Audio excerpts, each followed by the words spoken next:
ಸರಿ, ನಿನ್ನನ್ನ ಯಾಕೆ ಟ್ರಾನ್ಸ್ಫರ್ ಮಾಡಿದ್ರು ಫಸ್ಟ್ ಅದನ್ನ ಹೇಳು. ಸರ್, ನಾನು ಯಾವ ಅಗ್ನಿಶಾಮಕ ದಳದ ಬ್ರಾಂಚ್ ಅಲ್ಲಿ ವರ್ಕ್ ಮಾಡ್ತಾ ಇದ್ನೋ ಆ ಬ್ರಾಂಚ್ ಚೀಫ್ ನನ್ನ ಕನ್ಸಲ್ ಬಂದಿದ್ರು ಸರ್. ಆ ಕನ್ಸ್ನ ಹೋಗಿ ಅವ್ರಿಗೆ ಹೇಳ್ದೆ ಸರ್, ಅಷ್ಟಕ್ಕೆ ಅವರು ಟ್ರಾನ್ಸ್ಫರ್ ಮಾಡ್ಬಿಟ್ರು ಸರ್. ಏನಂತ ಕನ್ಸದು? ಸರ್, ಕನ್ಸಲ್ಲಿ ನಾನು ಸತ್ತು ನರಕಕ್ಕೆ ಹೋಗಿದ್ದೆ ಸರ್. ಅದಕ್ಕೆ ಲಾಯಕ್. ನೀವು ಕೊಡೋದಕ್ಕೆ ಲಾಯಕ್ ಆಗ್ತೀರಾ ಸರ್?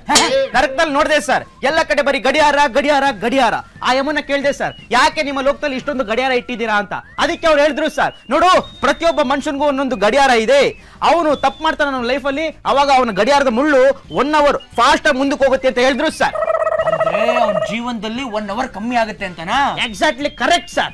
ಅದಕ್ಕೆ ನಾನು ಕೇಳಿದೆ ಸರ್, ನಮ್ಮ ಚೀಫ್ ಒಂದು ಗಡಿಯಾರ ಇರ್ಬೇಕಲ್ಲ, ಎಲ್ಲಿ ಯಮ ಧರ್ಮ ಅಂತ.